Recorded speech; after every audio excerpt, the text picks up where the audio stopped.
Have you ever wondered why some people can take amazing photos that look lifelike and very cinematic, even with a mobile phone? And I'm not talking about the latest mobile phone, an average mobile phone. Whereas others, it might be yourself or even me in the past, I couldn't take the same quality photo, even if I had the latest DSLR camera and an amazing lens.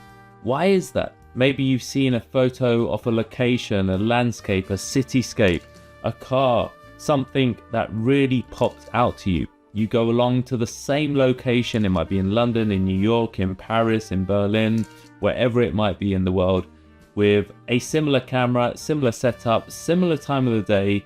You take the same photo from the same location and it just doesn't look as good as the photo that you saw in the first place. Well, in today's video, we're going to be taking a look at why that is. The most important element when it comes to photography, and that is light. If you can get your head around light, how light works to make certain images pop out from the frame and jump into your mind and make them feel magical, mystical, and the rest just look bland. If you can get your head around light and how it works, your photos will enter a new dimension. They will level up. There's no doubt about it. When I got my head around light, there was a big change in the way I looked at my environment and how my images popped when I got them back to Lightroom with minimal editing. So today we're going to be looking into light. So when out doing my workshop across London and across other cities in Europe, this is the biggest moment that changes people's way of looking at their environment. When I teach them about light and how to position themselves in relation to the sun to make their frame, their subject pop. This is the one thing that really elevates photography to a next level. If you're interested in my workshops or you're interested in my prints or anything like that, you can click on the link below, have a look at my website, and you can register for my newsletter and you'll be first to know about my workshops. I'm doing a lot of them in London at the moment, so if you're visiting London, you're in and around London and you like this style of photography, make sure you sign up to one of my workshops and you will learn a hell of a lot in just one day. So have you ever been out on the streets and you've looked at something, you think, wow, that looks amazing and the light looks fantastic. You go over there, you set up your frame and you get your settings. You have a wide open aperture like an f2 or a f1.4 or something like that to make sure there's a lot of separation between your subject and the background. Everything looks fantastic in the moment. You take that photo, you take it home, you upload it to your computer and your software. I use Lightroom, and then you're just a bit disappointed. It doesn't quite look as you thought it would. It doesn't quite look as it did when you were out there in real life. The photo just looks flat. There's no real depth to it. There's no shape. There's no contrast. The subject, whatever the subject might be, is just blending into the background. Even though you shot wide open in your aperture on f1.6 or f1.4 or f2, you captured lots of light, but the photo just doesn't pop and you're not sure why this is. So then you go into Lightroom. We've all been here and we've tried to adjust our contrast and our light to make the shadows and the highlights pop and make the frame look more interesting. And all you're left with is an over-edited photo that looks a bit of a mess. Now, the reason for this is light. The way the light is falling on your subjects makes all the difference when it comes to photography. Now, I'm sure you're into movies, and if you look at cinematic movies like Batman or The Joker, The Irishman, or any cinematic movie, sci-fi movies for example, pay close attention. Look at on screen now, pay close attention to how the light is dropping on the subject. When you look at a frame, a piece of art, film, photography, something that you really like and it's popping out to you, your favorite photographer for example, look at the light. Look at how the light is falling on the subject. Where is the light coming from? And you will notice that the light is always coming from the same sort of direction. When you do this, you will notice that the light is coming from the back, or it's coming from the side, or it's coming diagonally from the back and the side. The light is never coming from the front. If it was from the front, it would be flat lighting, and that's when everything just merges into one. When it's coming from the back or the side, this separates the subject. It gives the subject a bit of a rim. The light wraps around the subject, and you'll see more depth to your frame. It will become more 3D. So what I'm trying to tell you here is that you need to start paying very close attention to where the light is coming from in your frame.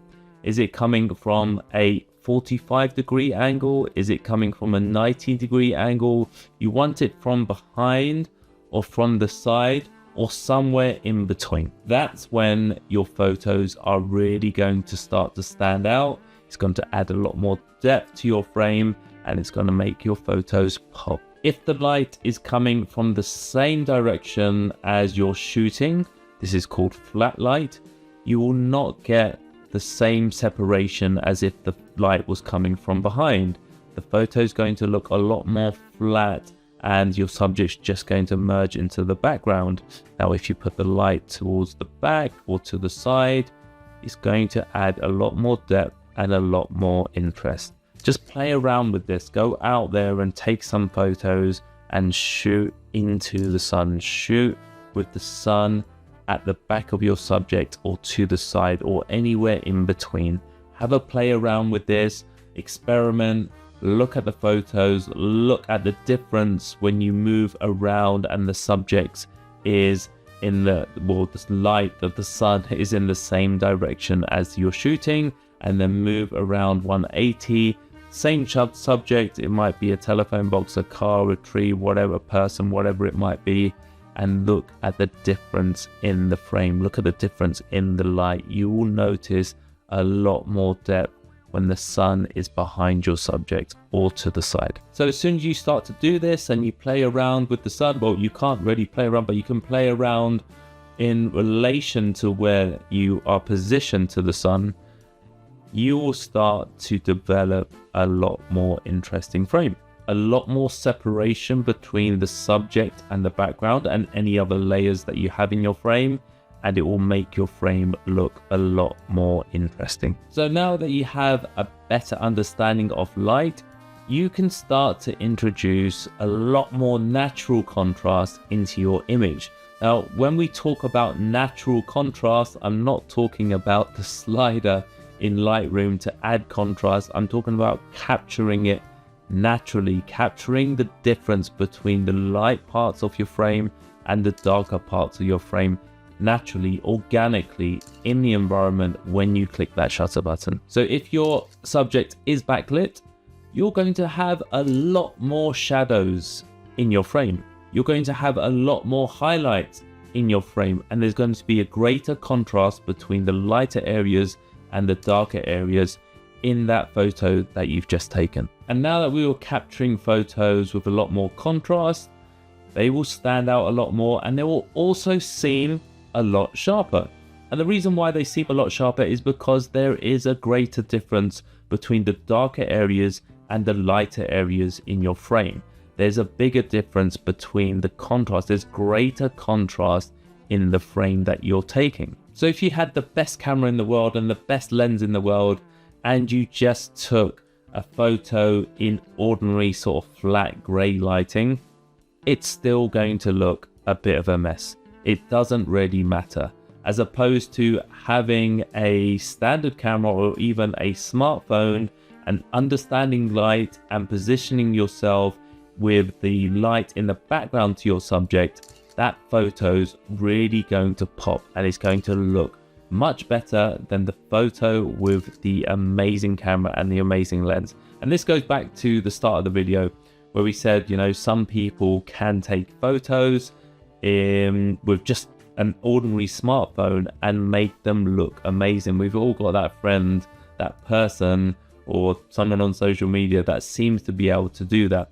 And that is all because they have a better understanding of light and how to position themselves in relation to the sun or the light source, whatever that might be at the time. Also, when we're introducing more contrast into our frames and we're taking photos, especially in wintertime when the sun is lower in the sky and we're capturing it much brighter in our frame, you will start to introduce color contrast.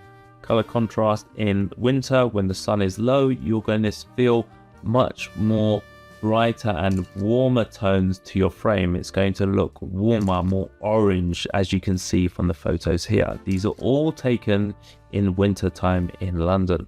You can see the lighter parts of these images are much warmer and the darker parts of the image are much cooler. And this is color contrast, and this makes your images stand out as well. Okay, so I'm going to wrap this video up here just to briefly go over what we've spoken about. Light. Photography is all about light. You can have the best camera, the best lens, be in the best location in the world. If you don't understand how light works, that photo that you take is not going to be interesting.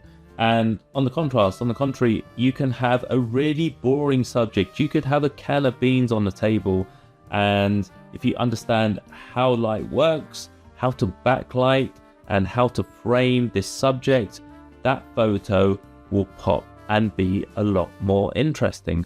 Photography is all about light. I implore you to study light, study photographers, study images that you really like, study the films that we went through earlier, pause those frames, those cinematic frames that look amazing in Batman, Irishman, Joker, all these sort of like sci-fi Blade Runner sort of films.